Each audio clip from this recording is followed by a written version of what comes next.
Assalamualaikum warahmatullahi wabarakatuh. Salam sehat untuk sahabat semua. Semoga kita selalu diberi kemudahan dan kelancaran dalam beraktivitas.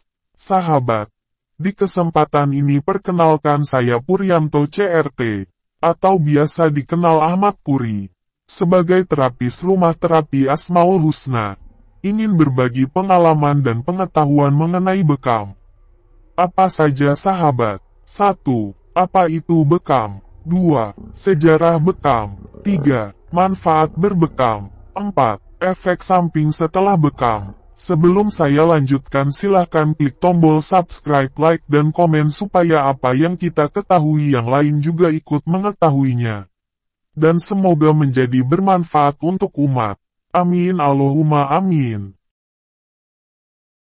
Oke sahabat semua. Kita langsung bahas saja ya. Apa itu bekam? Apa itu terapi bekam?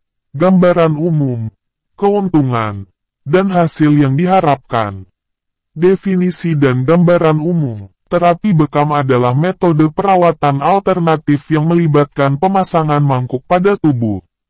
Mangkuk yang digunakan dapat bermacam-macam mulai dari mangkuk kaca, bambu, silikon, dan tembikar atau tanah liat. Namun pada saat sekarang ini sudah sangat mudah ditemukan alat-alat bekam praktis. Dan sahabat sangat mudah mendapatkannya. Kop atau mangkuk yang dipasang pada tubuh akan menciptakan hisapan yang akan membuat perdarahan atau peradangan ringan yang dibuat pada bagian area kulit atau titik tertentu. Yang diharapkan dengan proses perdarahan atau peradangan tersebut akan menyebabkan peredaran darah Anda menjadi lebih sehat dan lancar. Asupan darah yang meningkat cukup dipercaya dapat membuat tubuh berfungsi lebih baik. Kondisi tersebut juga dapat membuat proses penyembuhan pada beberapa bagian tubuh tertentu menjadi lebih cepat, apapun penyakit dan keluhannya. Yang kedua, sejarah singkat terapi bekam. Sejarah awal terapi bekam dapat ditelusuri dari kebudayaan kuno Mesir, Tiongkok, dan Timur Tengah. Berdasarkan buku teks kesehatan, orang Mesir kuno dikatakan telah mempraktikkan terapi bekam sejak tahun 1550 sebelum Masehi. Namun, terapi ini ditentang oleh masyarakat kesehatan barat karena kurangnya bukti ilmiah yang dimilikinya. Pada tahun 2012, para peneliti dari Australia dan Tiongkok menemukan fakta bahwa terapi bekam dapat dikatakan cukup efektif. Dan efeknya akan lebih nyata jika terapi tersebut dilakukan bersamaan dengan pengobatan lainnya. Di kalangan umat muslim sendiri terapi bekam mendapatkan kedudukan khusus setelah kedatangan Nabi Muhammad SAW. Beliau menganjurkan kepada umatnya agar berbekam di saat tubuh dalam kondisi sakit atau tidak stabil. Bahkan menurut riwayat beliau, Nabi Muhammad rutin berbekam walaupun tidak dalam kondisi sakit dengan tujuan menjaga tubuh tetap sehat. Dan tidak sedikit pula sabda-sabda Nabi menganjurkan umatnya untuk berbekam. Di antara hadisnya sebagai berikut. Dari Anas bin Malik radhiyallahu anhu, Rasulullah SAW bersabda, sesungguhnya cara pengobatan paling ideal yang kalian pergunakan adalah hijamah bekam. Muttafaqun alaihi. Sahih Al-Bukhari dan Sahih Muslim. Dengan disabdakan hadis tersebut, maka dalam Islam bekam menjadi amalan sunnah dan sangat dianjurkan bagi umat Islam. Jadi bagaimana tanggapan sahabat? Berbekam ya, karena Allah menyukai hamba-hambanya yang kuat dan sehat. Dengan berbekam tubuh menjadi sehat dapat pahala juga loh. Amin Allahumma amin.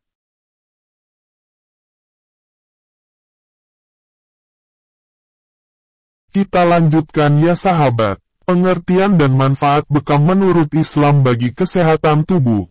Bekam menjadi salah satu terapi pengobatan yang sudah lama dipraktikkan. Pengobatan ini sudah banyak digunakan oleh bangsa-bangsa kuno untuk menangani beberapa penyakit.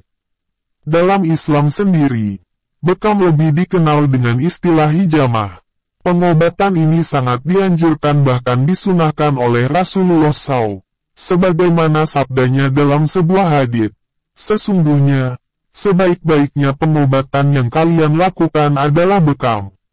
Hr. Tirmidzi. Dalam riwayat lain, dari Ibnu Abbas, Rasulullah SAW bersabda, kesembuhan itu terdapat pada hal, yaitu minum madu, bekam, dan kait sundutan api. Namun, aku melarang umatku berobat dengan kai. Hr. Al-Bukhari, mengutip buku penyusuan alami dan tentang pengobatan bekam tulisan Syekh Khalid Gado. Secara bahasa, bekam berarti menghisap atau menyedot.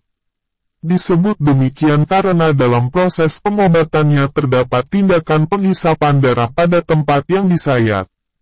Bekam diawali dengan penyayatan kulit dengan pisau bedah, atau jarum mengeluarkan darah dari permukaan kulit, dan menampungnya dalam gelas al-mijam. Hal ini mengakibatkan pemusatan dan penarikan darah pada daerah tersebut. Meski sudah dikenal jauh sebelum kedatangannya, Islam berperan mempopulerkan dan menegaskan kembali manfaat bekam. Lantas, apa saja manfaat bekam menurut Islam? Berikut informasinya. Apa manfaat bekam dalam Islam? 1. Mengeluarkan darah kotor. Mengutip buku Tibun Nabawi. Manfaat bekam menurut Islam antara lain menyegarkan badan dan mengeluarkan darah kotor dari kulit. Rasulullah memerintahkan untuk berbekam pada pertengahan kedua setiap bulan.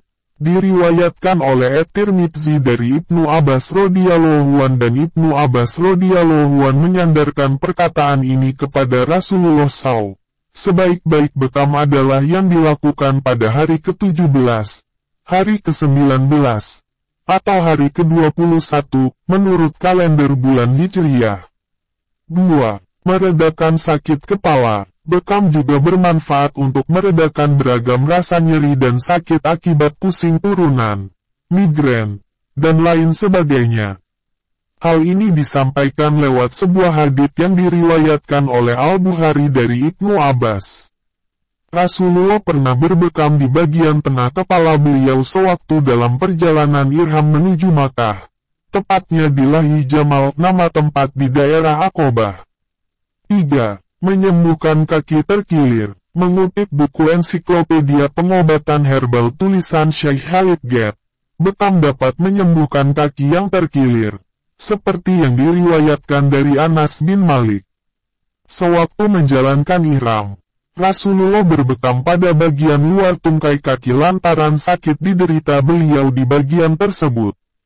Di samping itu, ilmu sains telah membuktikan bahwa bekam bisa menyembuhkan beberapa penyakit jantung, penyakit gangguan darah, serta sebagian penyakit liver. Berikut manfaat terapi bekam secara umum yang dikutip dari buku panduan bekam sunnah.